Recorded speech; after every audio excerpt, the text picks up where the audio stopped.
Home to 40 million souls, the greater Tokyo area is truly worthy of the title metropolis. Compared to urban areas in the West, it's also incredibly safe, with a murder rate that puts even the lowest-ranking US state to shame. However, one incident in 2008 would shatter this perception of safety and haunt the memories of Tokyoites to this very day.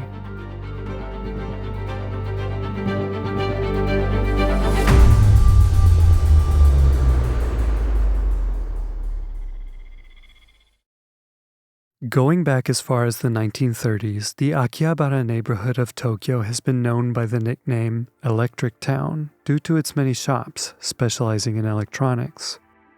By the 80s, focus had shifted toward computers, leading to Akihabara's current image as a haven for nerds. Since then, it's become synonymous with the Otaku subculture, obsessive fans of anime, manga, and video games.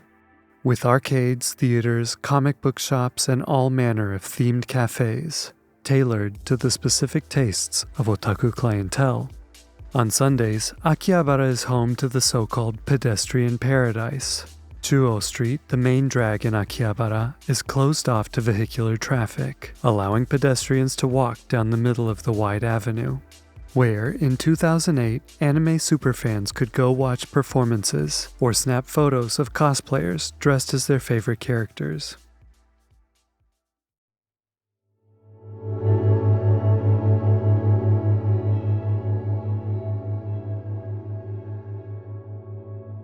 Tomohiro Kato was a 25-year-old contract employee working at a Toyota automotive factory not far from Tokyo, though this was not the career path that his parents had expected of him. During his upbringing in Aomori in the north of Japan, his parents pushed him and his brother to excel academically, at times having him redo his homework endlessly with hopes of impressing his teachers.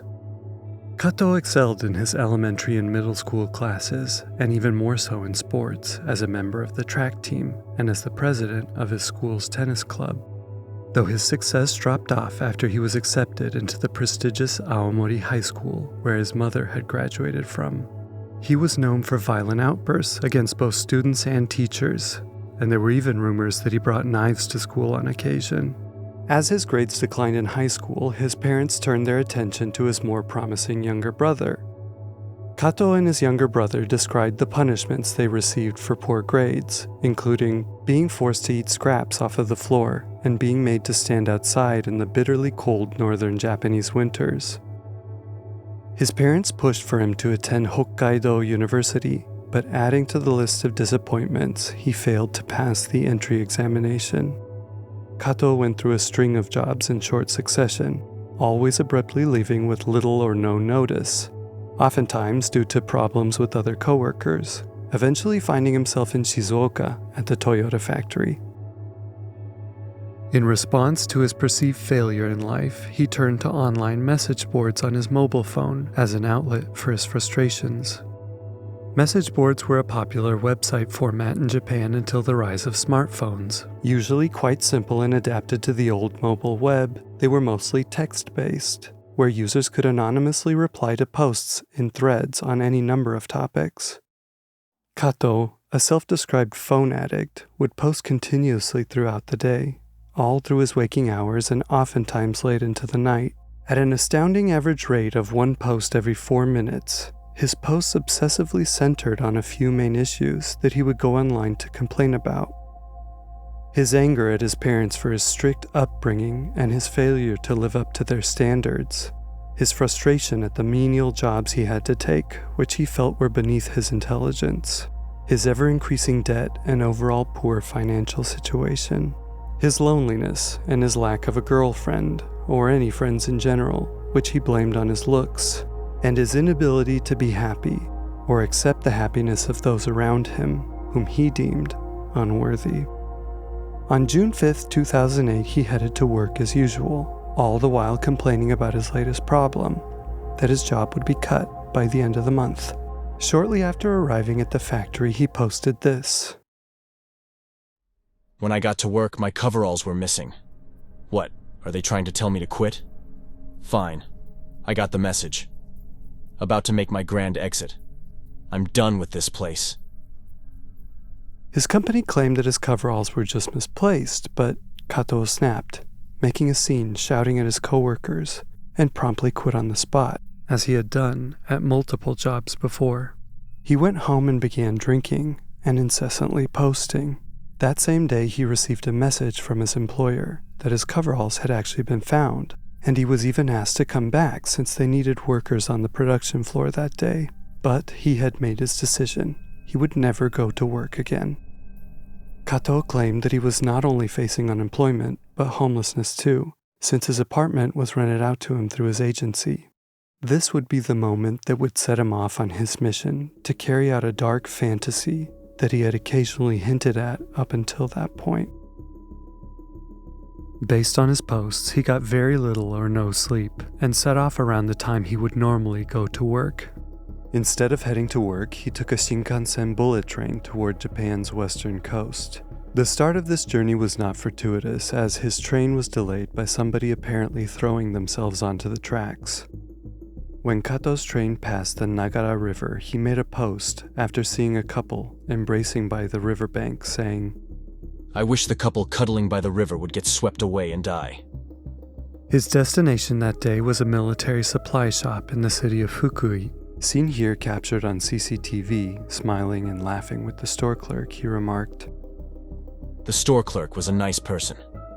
It's actually nice to talk with people. Since I was a child, I was forced to act like a good boy, so I'm used to deceiving people. My apologies to the store clerk. The next day, finding that he was short on cash, he went to Akihabara to sell off some old software. He used this money to rent a 2-ton Isuzu Elf box truck. Kato had a commercial truck driving license which he had obtained for a previous job at a logistics company. And with the truck in his possession, his preparation was now complete. And the next morning, he would boldly reveal the details of his twisted plan. Kato started a new thread on the message board titled, I'm going to kill people in Akihabara. He didn't mince words as he detailed his simple but dangerous plan. I'll ram them with a vehicle, and when that stops working, I'll use a knife. This is goodbye, guys. He headed to Akihabara once again, this time in the truck he rented the previous day. This was the moment that Kato had been waiting for. His chance to finally settle the score between him and the society that he felt had never welcomed him, that had refused to acknowledge his greatness. And the Akihabara pedestrian paradise provided him with the perfect battleground to eke out his revenge.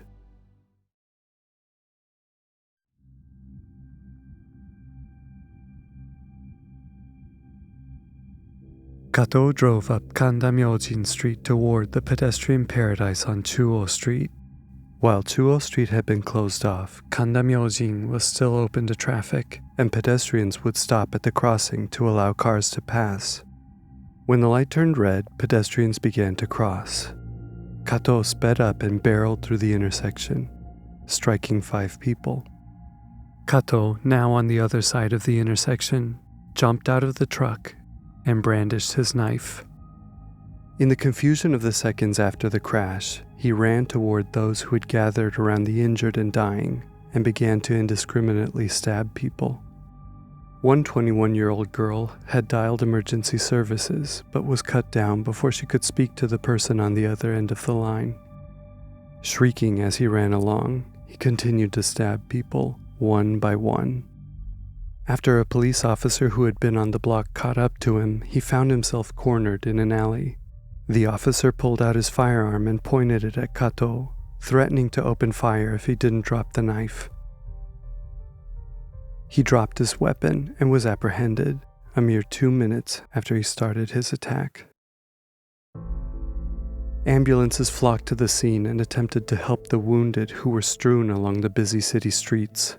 In his short but brutal attack, Kato had struck 5 people with the truck and stabbed 12 more, ending the lives of 7 of them and leaving many more with permanent injuries. With Kato under arrest, investigators and media alike immediately looked into his past, trying to establish a motive.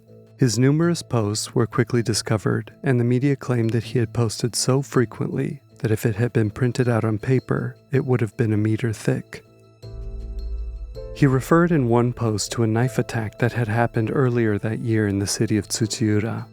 He noted that he understood the feeling of the perpetrator of that attack, who told police that it didn't matter who he killed, he just wanted to kill. His strict upbringing, too, was widely publicized, leading to his parents both appearing on TV bowing an apology to cameras for their son's actions. He later claimed, albeit dubiously, that he had been posting to message boards in hopes that he would be stopped before he could act out his plan. Charges of murder were immediately brought against Kato, and with so much evidence in the form of his posts and his being caught red-handed, there was very little chance of him being able to put up any kind of defense. He was sentenced to death by hanging. Japan is one of the few countries in the developed world that still practices capital punishment, and inmates on death row usually spend years waiting for their sentence to be carried out. Kato stated various reasons for why he carried out his attack, at times claiming that a girl stopped talking to him online, and that users of his favorite message board had bullied and impersonated him, that after he lost his job he couldn't even turn to his one safe haven, the internet, and had no hope for the future. He spent much of his time on death row writing essays, later compiled into a book. In his final edition of the book, he claimed that there was no reasoning behind the attack, and that all media speculation about any motive was futile.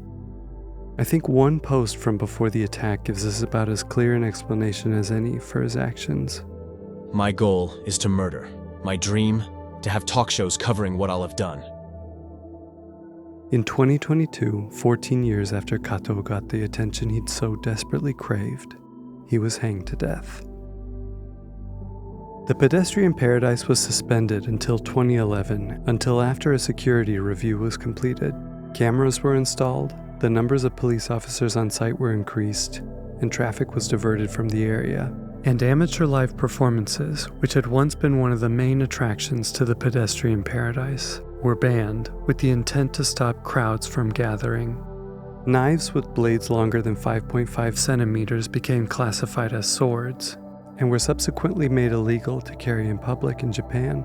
More generally, the idea of mental health and the growing issue of Japan's isolated men were debated over for years afterwards. Certainly, in addition to the currently weak yen, some of what's driving Japan's recent tourism boom is its reputation as an orderly, clean, and safe destination. And anime fans from around the world still flock to Akihabara, though some of the old Akihabara has been lost forever. Perhaps it's the picture-perfect anime image that we have about Japan that makes these sorts of cases so gripping.